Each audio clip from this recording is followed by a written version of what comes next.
Now back to Joe Declassified.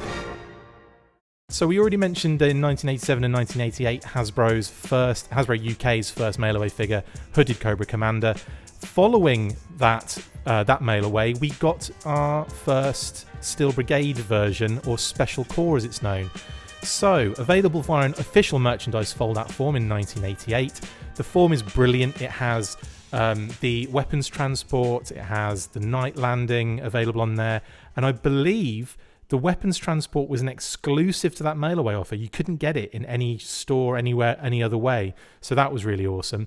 It also had, I've got to talk about this, the hat with the patch on it, the Action Force patch. Now, when I got that, I actually mailed away for that. I mailed away for all of the things on that form and only got the hat and the figure.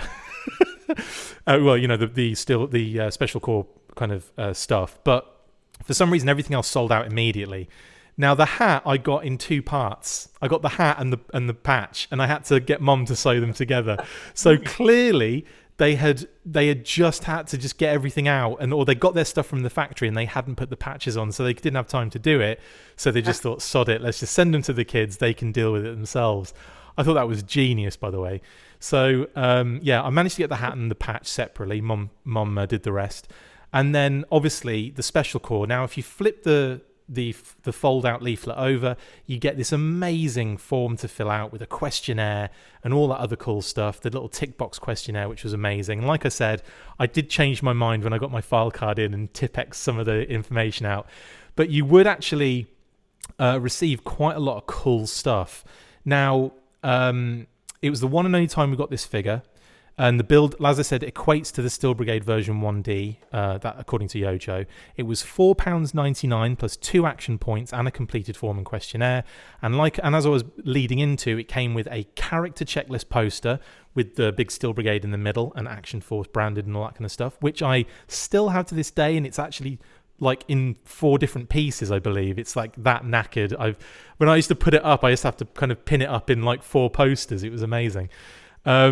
I used to open that thing constantly. A combat command file, a personal welcome letter from Hawk, and that's another thing I want to talk about quickly, a membership card, a material sticker, and a flexi disc 7-inch record with a very special message from Hawk.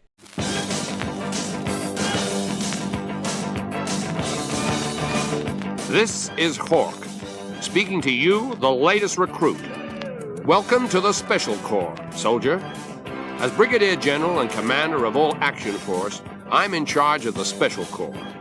Flint will, of course, remain in charge of Action Force's European operations. The Special Corps has been set up as the elite of Action Force. You are one of the chosen few who is considered worthy to be a member. Tell your friends to apply if they, too, want to become members. Never let any of this fall into the hands of Cobra enemy. The evil Cobra Commander has his spies everywhere. So take care. The security of Action Force is in your hands. Now, listen to this. My backroom boffins have asked me to pass a message on to you. The Special Corps need a special vehicle designed to combat Cobra in any situation. You can draw, paint, or crayon your design. Just follow these basic instructions. Special Corps needs an amphibious infantry fighting vehicle, one which can hold 9 men at the most. To give the vehicle speed over all terrains, you will need Caterpillar tracks. Firepower is important. The vehicle will be armed with 2 missiles on a rack and a heavy machine gun. To give you a clue, the boffins think the vehicle will look like an armor-plated box. Use your knowledge of Action Force to design and name your vehicle. Send in your designs to the Backroom Boffins, Special Corps HQ, P.O. Box 26, Wallingford, Oxfordshire, OX10 OEE. Each month until August 1990, the Boffins will select, in their opinion, the best and most original design. The designer of this vehicle will get a fabulous prize in recognition of their services to Action Force and the Special Corps. Live the adventure with Action Force and get drawing. This is Hawk. Over and out.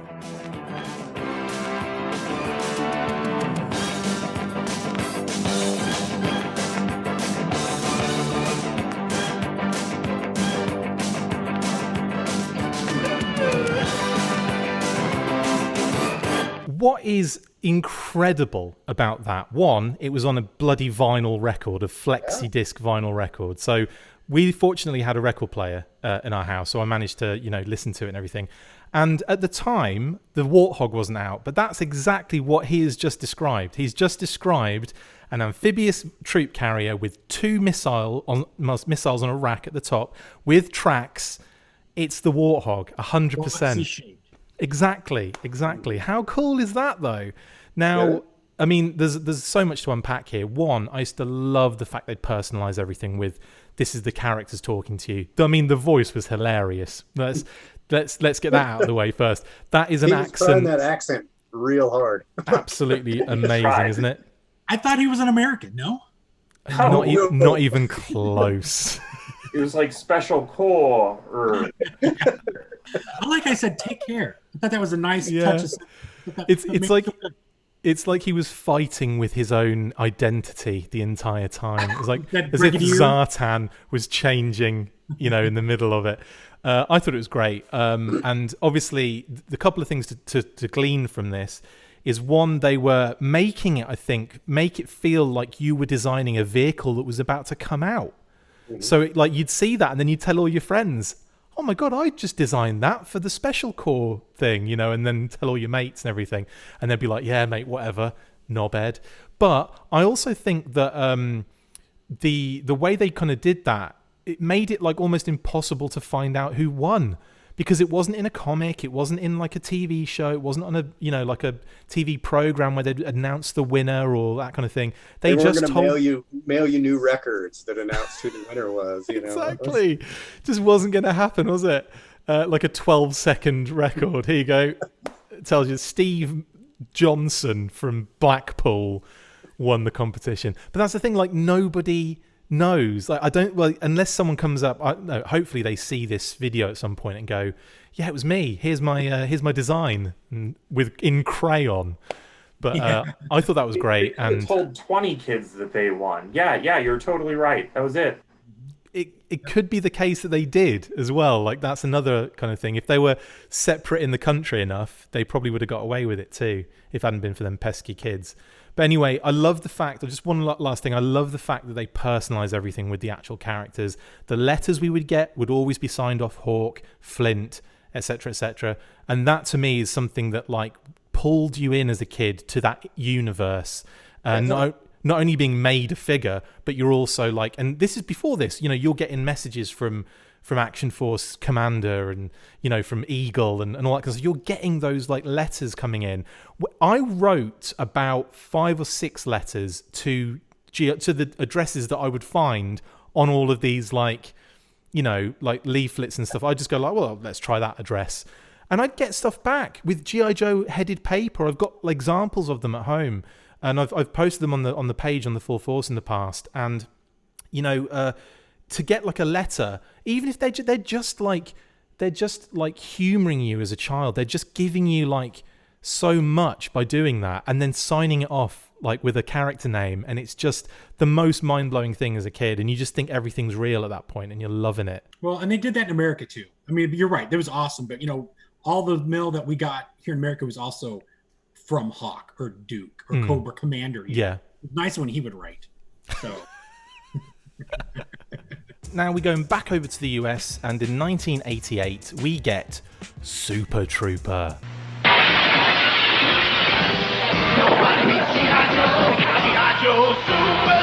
Introducing the Ultimate Warrior.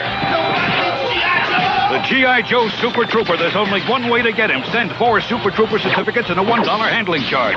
See details on specially marked packages for your Super Trooper, the Ultimate Warrior. Nobody beats G.I. Joe, the real American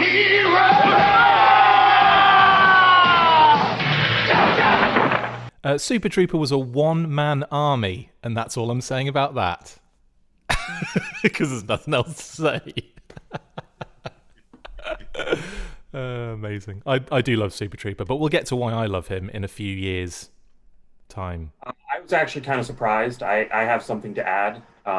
There was a sample for the Shield, an FEP sample that I had, that whenever I bought it, I remembered instantly, just by looking at it, that the bottom connection on the shield was not there. And so that's the kind of thing that does excite me. And then when I was taking the picture for this, I realized that there are a lot of the supports that are just not there yet on the inside. So it's interesting to see how close to production it was with a lot of those details changed. A much sturdier shield was what ended up resulting. I'm sure, if you laid that shield that I have on the floor and stepped on it accidentally, it would be destroyed. But as the one that came out, it's actually as tough as it's supposed to be. We can ask my mum and dad about that, because they were stepping on my stuff all the time. Like, I kept leaving around the living room and the hallway, and I'm pretty sure a Super Trooper shield would have been like, we're going to the hospital now. Because that'd have been a laceration and like an infection with chrome flaking. I don't know. It's not quite a Lego. That's true. Yeah, that's true. I'm sure during the play testing after they got it, they figured out that pistol grip on the shield was just too weak, so they reinforced it for final production. Yeah, no doubt. Yeah. So I'm guessing there aren't many fans of Super Trooper on this call, because I bloody love him. No, I do love him. I just think that we don't have a lot of stuff to add other than that. Fair enough. As you can see right now, you can see the promo for the the mail away, but there was just nothing. We couldn't find anything other than Pat's shield that was to talk about. I've got some cool stuff to talk about when it comes to background to the UK. But anyway, let's move on to 1989 now and Rampage. A Brazilian-made toy since the mold was being used by Estrella for its toy line. This mail-away seems to be Brazil overstock that Hasbro used. Rampage was a replacement figure. In the original solicitation in the catalog, the mail-away was actually for a driver set. It was supposed to include Steeler, but they didn't have any of the Steeler figures to send along. So Rampage was included as a replacement with a letter explaining about how Steeler had been redeployed. God, how many letters did they have to write to fans? So many. Was it actually Steeler, though? Because looking through some of the mail-in catalogs, the only instance I can find from around that time of Steeler is a situation where it's a set of 6 and it's labeled Steeler, but the figure is actually Thunder. It's almost like they didn't have a Steeler for the picture either. Yeah, that should have been an indication that they didn't have any to send out. Yeah, that was the red flag right there. The figure that ended up being shipped was the same as the one from South America. Yeah, like Pat said, it's very similar to Heavy Metal figure, but it technically was different. There was no dust on his face like you saw with the Heavy Metal. The gold paint apps were duller than what we got with Heavy Metal. The rifle actually had a thicker ammo clip, so on the little lip on the bottom of it. So that's actually a different gun.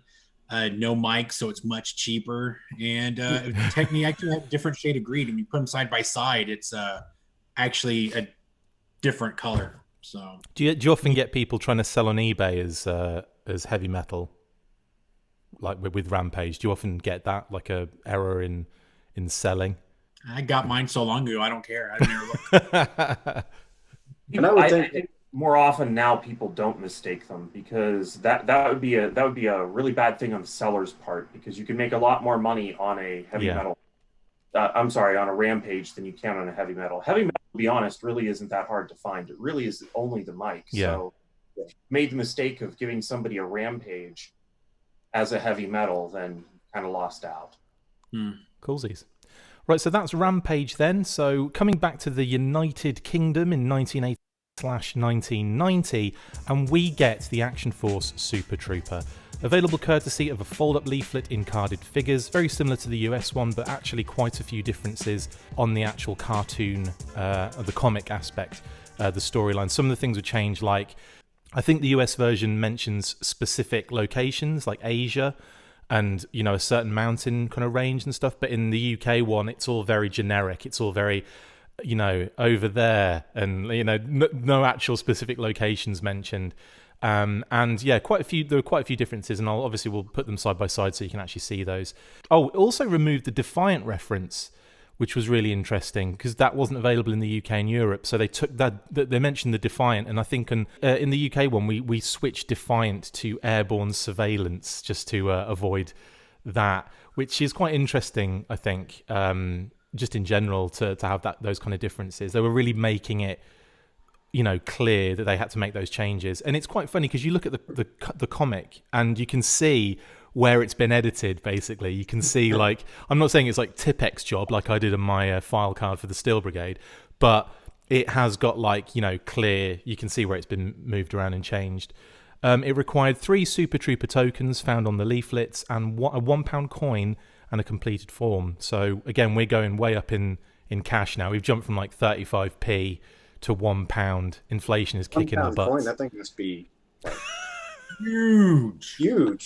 Like £1 sterling, not 1 LB. But anyway, yes. So that's the Super Trooper in the UK. We didn't have the commercial. We just had, we had it in loads. We did have a ton, I must admit, a ton of like comic advertising.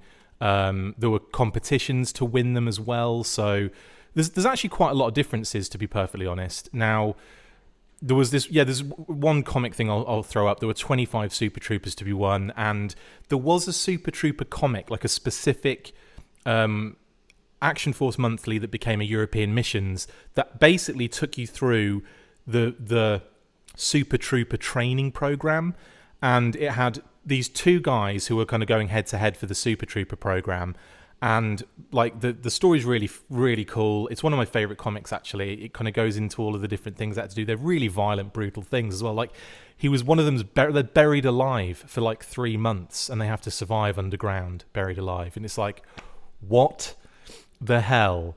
Like, and the dropout's huge, and they do all these other training exercises, and then eventually they're doing an airborne exercise in the Sky Striker, and a couple of rattlers turn up, and it's not a training exercise. They just get attacked. And they're going down towards they're about to crash into a town, and the only way they can avoid it is if one of them stays in to, veer it away from the town. And they're having this kind of argument, this conversation, and they say, no, let's just get out, let's eject. And then obviously one of them is forced to eject, and the other one stays in and crashes it away and saves everyone and dies. So he becomes Super Trooper.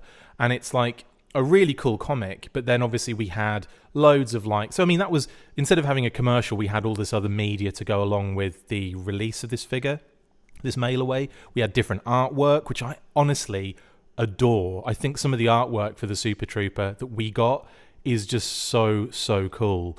I always found the Super Trooper on the US art, the face, to be slightly off center. Have you ever noticed that on the artwork? It doesn't look right to me. So I've always found that a bit funny and a bit off-putting. And then, like, the file card obviously has differences as well. Again, the artwork is the UK art. And it's just, and there's another really interesting point I want to make here.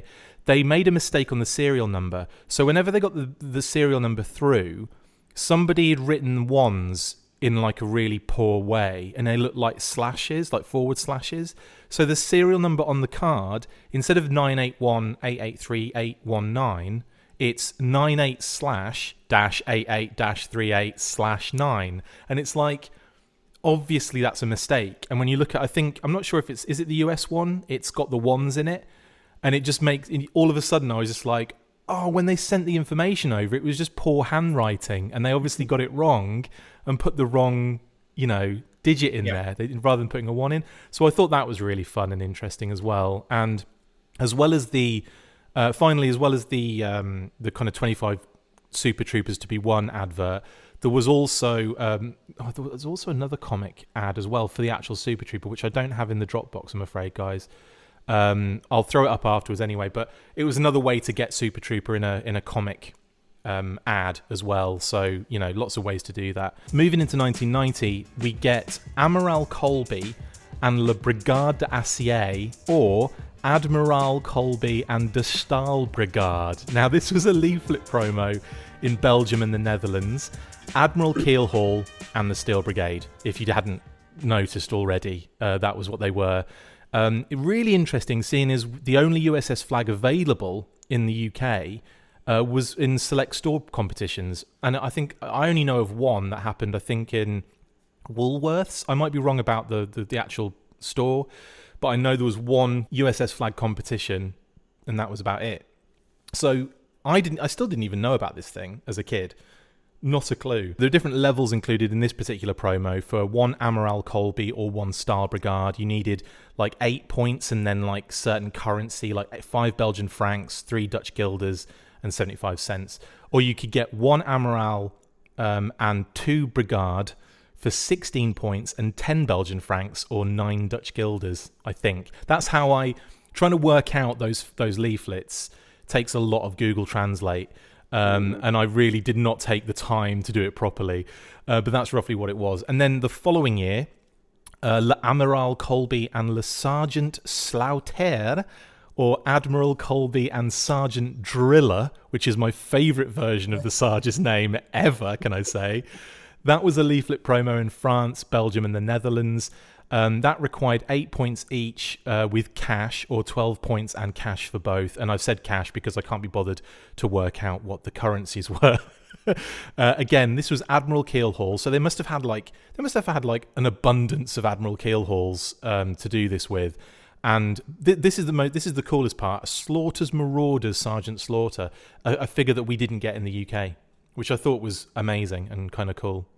But yeah, and I'm just flashing up obviously the leaflets for those as well, which are really nice. The European like dioramas and the photography is some of the best in the brand, in my opinion. I mean, some of the Benelux stuff is just beyond the stuff that was taken in. I know there was a studio in Amsterdam that did a lot of photography for Hasbro, and they did like Visionaries, and they did lots of the Action Force and the G.I. Joe stuff, and it is just gorgeous. But anyway, yeah, that was the really interesting lineup of Steel Brigade availability and Super Trooper and Admiral Keelhaul and so on and so forth. Well, you mentioned that you guys didn't get the flag in Europe. Did you all get the Defiant? No, we didn't get the Defiant, the flag. I'm pretty sure we didn't get the Terradrome either. So that's why Defiant's available in Germany as a part of some contest. I know that I've actually seen a boxed German Defiant. Oh, that's cool. I mean, in Europe possibly, but in the UK, definitely not. Right. That's probably why they changed the catalog then for Super Trooper to take out the Defiant. Yes, text. Absolutely, 100%. Yeah, 100%. That's why they changed it to airborne surveillance. Yeah, absolutely. We actually had an offer for Keelhaul around the same time, so I don't know. That must have been another run or an abundance of those. Yeah, possibly. Absolutely. Sure. But the interesting thing to me about the European Super Trooper, just to add that, is that it was definitely a different run, because between the American one and the one from Europe, one of them has made it a made in China stamp, and the other has made in Hong Kong. Ah, nice spot. It's because you're always looking at the butts. Yeah, that's why I need the glasses. I mean, I spent way too much time staring at tiny buttocks. That's your code name, by the way. Now, Pat Tiny Buttocks Stewart. I wish. Unfortunately, as I age, I'm going the other direction. He's still got he's got the two web belts attached to each other to go around. That's right. There's no getting back down to one web belt, no matter how much it is. Oh, I'm so sorry. Anyway, so moving through to 1991 and coming back to what you actually are interested in, the United States of America, we have Lifeline, a mail-away offer on specialty marked packages of Kellogg's Rice Krispies cereal, which also included offers for an exclusive My Little Pony or Weebles figure. I'd have had those too over the Lifeline. I mean, I've got a Lifeline. I need that Weeble. I need that Weeble hardcore. The figure is nearly identical to the 1986 retail release, except for the legs were replaced with those from the 1985 Frostbite mold. In doing this, removed the gun from the leg. It also removed the flashlight from the other leg. Interesting. So what's some of the speculation on why they removed the gun? Is it because of Lifeline's pacifism in the cartoon? I think it was Kellogg's, right? Because yeah, good idea. Didn't they cut the pistol accessory too? They did, yeah. And for some reason, the oxygen mask. Yeah. That's interesting. That's interesting. That was probably a vendor thing. I thought one thing that's kind of cool about it is just one of the ways to get a toy that wasn't through the catalog, from Hasbro, like, Dusty. Here's another way to get it through, Food Premium. Sure. Was that a loophole that allowed you to mail away for Lifeline, Troy, or were you still cut off from mail? I don't remember. So here's the thing. I remember the box. Like we had that box of Rice Krispies, and I looked at it. I don't remember if we ordered Lifeline or not because I had the original 86 Lifeline. So I'm not sure that we mailed away for him, even if that had come in before the embargo. You should have seen should have seen the letter that Pat's mom wrote to get him that one. Jeez, honestly, No, actually, I learned new swear words reading that letter. No, the great thing about Lifeline is you just make a bunch of Rice Krispie treats and have some Rice Krispies for breakfast. I think that we ordered like 7 of them or something like that. It was crazy, but as they came in, the packaging would slightly change here and there. I remember the earliest ones came with an insert that was exciting for me because it had nice pictures at the time of the Ninja Force figures that were going to come out. Awesome. The later ones didn't include that, and the bag actually changed. So it seemed like there was maybe multiple runs of Lifeline for Rice Krispies. They're not that hard to find, so it probably was the case. Yeah. I've never seen the only ones I've ever seen bagged are the ones that were, like, I guess the tail end where it just came with a little catalog and that's it. It didn't have the stuff for the Ninja Force. So that, I guess I think the Ninja Force stuff was an insert on the outside of it. So it was inside the bag for Lifeline. That was just included in the mailer. The actual bag itself is different. And I remember I think there's a white slip of paper inside some of them and not inside others. That's so there's variants of the variant. Ugh. Wow. Well, just of the bag, I would say. The figure looks the same. All the completists are crying right now. Or if maybe they just bagged up some more. That, come to think of it, probably more likely is that they had them run, but they had not prepared them for shipping and, had a different preparation for that. Can you not just send Troy into his basement to find all the variants down there? I can dig around, see what I can find. Okay. So we went a whole year to 1992, and the Ninja Viper. The figure came with light grey swords, dark grey swords, or no swords. For some reason, some of the figures came bagged with the swords in the baggie, and others came with the accessories in a separate bag that was stapled to the figure baggie. That sounds like some last-minute panic at the factory maneuverage right there. Oh, I forgot to put these in the bag. Just staple it to another bag. Do it. Just do that. Let's get them out there. That is by far the more common way to find them now. I actually, from memory, remembered... Well, I knew that it would have stuck out as weird to me at the time of them being outside of the bag.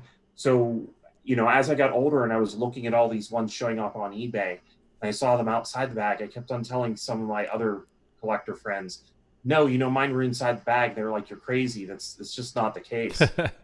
I thought, well, okay, I'm crazy. And then 3D Joe's came up with an image of what I recalled, which does match the shade of the swords that I have. So I believe that it probably was the earliest ones had them available inside with the figure, because I ordered away for that thing right away. I was super excited to get Ninja Viper. Is this the Ninja Viper where on the kind of the insert, or like the image of it for the offer, it's got like the 2 eyes as opposed to the kind of open balaclava eyes? And I thought, like, man, that would have been a cool figure to get. Was that just like, were they planning to paint that or something, and they just thought about against it so that it was, because it was like cost cutting or something? Yeah, I don't know if they planned on that and then realized maybe they still had the all the templates and book molds to paint Storm Shadow still. Yeah. It would be easier to paint it the way that Storm Shadow is painted. That could be. But that package art is also appears to be based on 1989 Snake Eyes. It looks like they just took that pose and painted over it. I kind of think that it would be interesting, because if you also look, I don't think that the art has the same strap that. No, I don't think it does. I think you're right. I think there's something else on there. And none of that's really ever been explored, I don't think, as far as making a new Ninja Viper, is to make him look a little bit more like the actual file card art. Yeah. That'd be interesting. Yeah, the prototype that's in the catalog, it has the teal paint between the eyes and the separate eye holes. Yeah, I really like that. I thought that was such a cool look for, and it would have gone a long way to also differentiate that Ninja Viper from, Storm Shadow and all the other repaints and the South American versions and so on and so forth.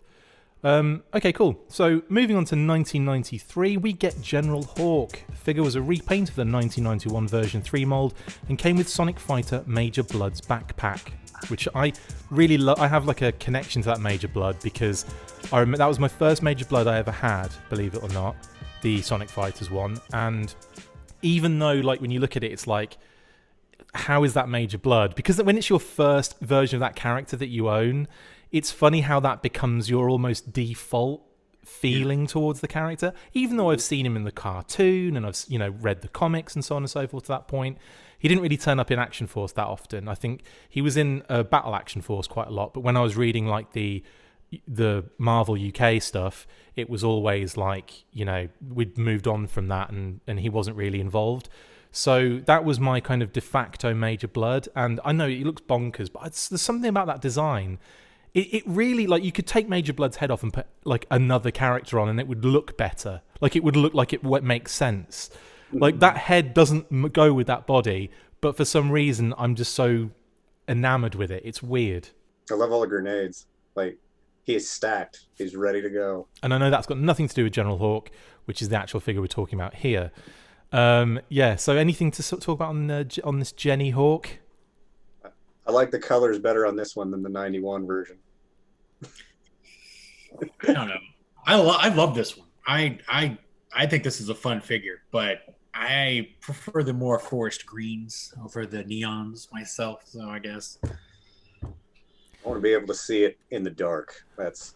I saw a really cool thing. I can't remember who it was. It might have been on the G.I. Joe Berg podcast when they had a Dragon Fortress on, and they were talking about this figure as it would have made for a really cool diver because of the helmet and the gear and the color. Like, you can understand, like, in a diving scenario, how being like high vis is actually, a benefit for, like, if you're doing like, just general, we're not like combat diving, but like just diving in general. And I thought that was a really cool way to look at it. So, but again, I love that General Hawk figure. That mold is like the head sculpt, the new head sculpt, and like there's so much about it that is just, again, really bonkers. It's like they've got the oldest guy at Joe at the time to, right, you're going to get strapped into a jetpack and get out in the field, you lazy git. Like, that's what it felt like. It was like, we're going to get you back in the field, General Hawk. And he's like, okay. Like, it was insane. And I loved it. But I think the deco on the original figure, again, is almost iconic. Like, how can a figure that comes out then be like iconic? But there's a few, aren't there? There's a few that really like develop the character in such a way that you're not offended. Well, I certainly wasn't. I liked it. To me, it could always been a space figure. It was he could fly. I mean, I don't know. I liked I liked the old one better because I liked that backpack with the smaller wings. To me, it looked more like a plane. And I always, in my mind, you could take it off and it was like a drone or something. Agreed. More playability. On this Sonic Fighter with the Major Blood Sonic Fighter backpack. For this General Hawk, did they change the sounds effects, or was it literally a straight up repackage? I don't think they changed the sound effects, but I can't confirm. Oh, okay, cool. Yeah, the funny thing about the Sonic Fighter backpacks is that the sounds are the same for all of them. Exactly on board. The difference is the placement of the buttons. Right. So you just have, if you look at where the buttons are placed, if they're the same where you're comparing them backpack to backpack, those will make the same sounds. Interesting. So, between the supersonic, because this is actually a supersonic fighter Major Blood, so it'd be the same as the other supersonics. But got you. And I know the Talking Battle Commanders had different ones, obviously, but that was necessary, wasn't it? Like, because I have to say, you can't have Overkill going blitz 'em, attack. Oh yeah, that's true. Well, those weren't Sonic Fighters, though. Exactly. One other thing about that 93 General Hawk is there were a fair number of those left over that they gave out or sold or whatever. Was it at the 94 convention? 93. That's right. 90, was it at the 93 convention? Okay. All I know is all the package samples I've ever found all have that sticker on them from the convention. So Interesting. Good point. Did they get them officially, by the way, or did they? We'll actually be talking about the 93 convention here a little bit later, I Okay, think. wicked. Well, speaking of 1993, and we get Creator Cobra. This was the same concept as the Steel Brigade, but you could create a Cobra character or create themselves as an evil character in the G.I. Joe universe. So, I mean, this was the same concept as the Steel Brigade, but it's Cobra. So all the little kids got to, get to pretend to be the most evil person they wanted to be. This kind of worked out the sociopaths in the group, didn't it? Yeah. Who did this, by the way? Because we didn't have this option in the UK. I didn't do any mailaways. I don't even know why I'm on this. Yeah, why are you even here? Although in '93, I'd kind of dipped out because I had an embarrassing experience when two girls came around my house when we just started high school, and they came out of the blue. They just on their bikes, and it was a pretty long bike ride. And I wasn't in at the time, and Mum let them upstairs into my room. And obviously my room was like a kid's room from I'd always been a toy collector as a kid. That was what it was. Like, I loved toys, and everything was out. Like, everything was on display, or, I had I think the posters all over my bedroom were Manchester United posters. So I had the football posters everywhere, literally covered the entire bedroom. It was like the most 8 to 10-year-old bedroom you've ever seen. And I was I was 11, 12 years old, and they're upstairs waiting for me to get them back to where I think I was around a mate's house at the time. And I come back to the house and go upstairs, and they are ripping the piss out of me. That's an English term. They are taking the mickey to the next level. And I was like, yeah, I'm not doing this. I'm packing everything away, and I'm never having another experience like that again. And lo and behold, I did, because I just started collecting toys again at age 20, whatever it was. But anyway, yeah. So that's why I was out in 93, and also we didn't get this in the UK. Well, as the old man of the group, I was in too. college already, so I was definitely trying to get women. So I was not playing G.I. Joe. I bet you had all your pre-pro everywhere. No, I didn't start buying that crap until 95, 97 or something like that. That's still pretty early to be getting that stuff, though, I think, personally. I mean, when did you start getting pre-pro stuff, guys? Troy and Pat? Oh, I couldn't afford to get in that game. I was still just buying retail stuff. I don't know. When did I start buying pre-production stuff? Maybe 2004-ish? I got 2 1982 test shots in 1996, and I got them for $100 a piece. And I bid on eBay. Oh my God, eBay in 96. It was the Wild West, wasn't it? Oh, no. That had to have been later than that then, because I don't think eBay was in 96, was it? I was going to say, if it was out, it would have been the worst website ever. It would been a GeoCities website. In 96, there was a lot of auctions that were on message boards. Yeah. Maybe it was 2006 that happened then. But I mean, I started collecting G.I. Joe in 1995, 96. And it was in 2006 when I got my first prototype, I think. Damn. It doesn't make sense. I think back in the late 90s, Troy, you just probably needed to look for the low-hanging fruit like I did. I can remember one of the earlier eBay auctions that I won that was, my only mistake was not buying more of them. But there were a lot of resins coming out from the canceled 94 stuff. And it was all the same seller, all within a month that this seller put a bunch of things up, to the point where people were just bidding on everything. And I can remember most of the prices were staying under 500 for almost any of those resins. I had to bid on eBay because I was buying on eBay in college. In the college, I went to the computer lab and I spent an hour on eBay because I didn't have a computer at home. And I graduated in 99, and I had a computer with dial-up in 98. Yeah, that's what I'm remembering these auctions. It had a crank on it. because that was, I mean, maybe eBay was around earlier. I don't know. Yeah, it was. eBay Yeah. was.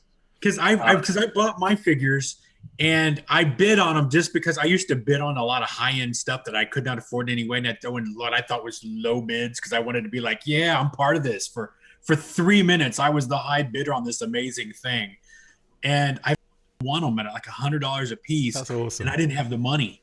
I did not have the money, and I didn't have the money for the mortgage that my rent that month. So it was like, I got to come up with $200 plus my $400 for my rent. It's like, Wow. I did it. No, Now look I at me. looked it up. eBay started September 3rd, 1995. But auctions were definitely like 98 because I did win a Star Brigade Falcon for about $25. Wow. I Yeah, can't so remember. that's about when I started collecting pre-production stuff. I'm not even going to get into when I started using eBay because I immediately stopped using eBay shortly afterwards anyway. So I just find it a cesspool. Anyway, right, create a Cobra. So you would fill out the mail away offer form and choose your own code name, skills, weapons, expertise, abilities, etc. of your figure. With that information, Hasbro made you a personalized file card for your Cobra figure, much like Steel Brigade or Special Corps.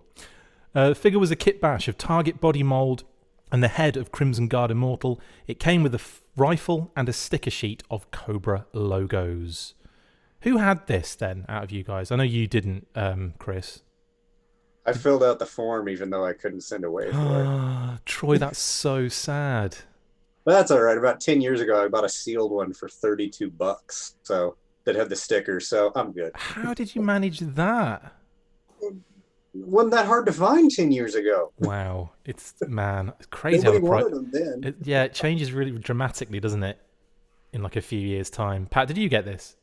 How many letters did your mum have to write for this one? Actually, I'm with Troy. This and Steel Brigade, I believe that I filled out the forms, but I never sent them off. I feel your pain, Pat. That's sad. I got one much the same way, around the same time. I feel like I was always... A lot of this stuff, there's a ton of stuff from 1993, and a lot of the stuff from 1993, as well as the Steel Brigade stuff, was just kind of dumped in Ohio. So it was... Sounds right. A ton of this. Like, a lot of these mail-ins that I didn't get to mail away for, I could just go to the flea market and pretty much everybody had it. Coolsies. Joe Declassified will return after these messages.